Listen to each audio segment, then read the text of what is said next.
મિત્રો, આજની સવારની પ્રેમી સલામ, જય મસીહ કી, પ્રેઝ લોર્ડ, હાલેલુયા. આપણે પ્રભુનો આભાર માનીએ છીએ. ગીતશાસ્ત્રના પુસ્તકમાંથી આજે કેટલીક વાતો આપણે જોવાના છે, જેમાં હલવાન અને હલવાનના લગ્ન જમણની વાત લખેલી છે. અને પ્રકટીકરણના પુસ્તકના 19મા અધ્યાયના 7 થી 10 વચનો અનુસાર ગીતશાસ્ત્ર અને જૂના કરારના કેટલાક વચનોમાં ઈશ્વર અને મંડળી સાથેનું જે વેવિશાળ, ઈશ્વર પ્રભુ અને એની કન્યા, વર કન્યા સાથે સરખાવેલો સંબંધ.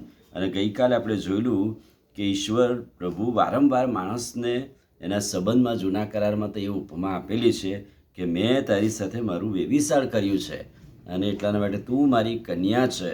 અને નવા કરારમાં તો કન્યા અને હલવાનની વાત, ખ્રિસ્ત અને કન્યા સાથેના લગ્નની વાત છે.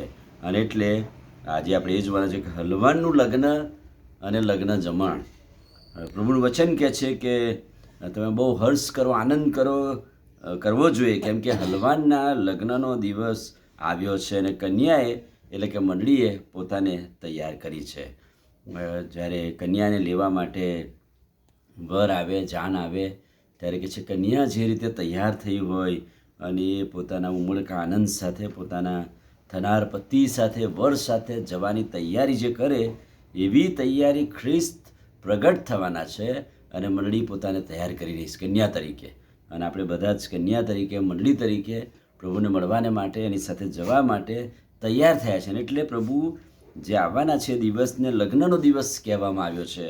અને પછી લખ્યું છે કે ત્યાં હલવાનનું લગ્ન જમણ થશે, એટલે છેલ્લું ભોજન, ખ્રિસ્ત સાથે છેલ્લું ભોજન થશે, એ વાત લખી છે. હવે આ કન્યા કે મંડળીએ પોતાને કેવી રીતે તૈયાર કરવાની? ભૌતિક રીતે કન્યા તૈયાર થાય તો જે વસ્ત્રો ધારણ કરે છે એ વસ્ત્રો અદ્ભુત નજાયબ હોય છે. એમ મંડળીએ પોતાને કન્યા તરીકે આત્મિક વસ્ત્રો ધારણ કરીને તેજસ્વી, સ્વચ્છ તથા બારીક સળનું વસ્ત્ર પહેરવાનું છે. એટલે કે કન્યા મંડળીએ તેજસ્વી ને સ્વચ્છ એ તો જીવન છે, સ્વચ્છ એ જીવન છે, અને બારીક સળનું વસ્ત્ર, આત્મિક જીવનનું વસ્ત્ર એ કહે છે કે એણે પહેરવાનું છે. અને એટલા માટે પ્રભુનું વચન યાદ દેવડાવે છે કે મંડળીએ, કન્યાએ પોતાની જાતને તૈયાર કરવાની છે.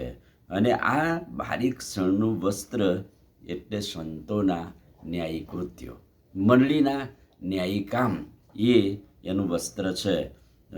એટલે કે આ જે સ્તુતિ આરાધનાની વાત લખી છે સ્વર્ગમાં, એ આ બીજા પ્રકારની સ્તુતિ, એ આ વર ને કન્યાના એટલે લગ્ન પ્રસંગમાં થનારી ઈશ્વરની સ્તુતિ છે. અને કહે છે કે એ ઈશ્વરની સ્તુતિનો નાદ એ આખો સમુદાય, મંડળી અને એના લોકોનો છે, અને એ ઈશ્વરની આરાધના કરે છે. અને આજે સવારે આપણે એ જોવા માગીએ છીએ કે મંડળીએ સ્તુતિ આરાધના માટે પોતાની જાતને તૈયાર કરીને લગ્નનો એ પ્રસંગ, હલવાનના જમણમાં પોતાનો ભાગ કે હિસ્સો છે એ બતાવવામાં આવેલું છે. આપણે જાણવું જોઈએ કે હજુ એ લગ્નનો જમણનો સમય આવ્યો નથી.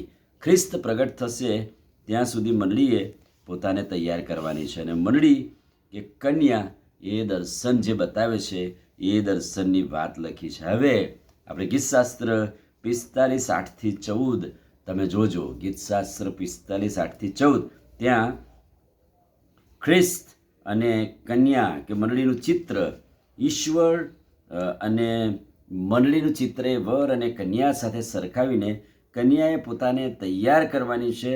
એ શણગારની વાત આ અધ્યાયની અંદર વારંવાર જોવા મળે છે. અને ગીતશાસ્ત્ર 45:8-14 અંદર વર અને કન્યા કેવી રીતે તૈયાર થઈને પોતાને મળવાને માટે, લગ્નના જમણને માટે પોતાની જાતને તૈયાર કરે છે, એ વાત લખવામાં આવી છે. એટલા માટે આ દિવસોમાં 19મા અધ્યાયના 7-10 વચનોમાં વર અને કન્યા પ્રભુ એની મંડળીને લેવા આવવાના છે, અને કન્યાએ એટલે કે મંડળીએ પોતાની જાતને તૈયાર કરવાની છે.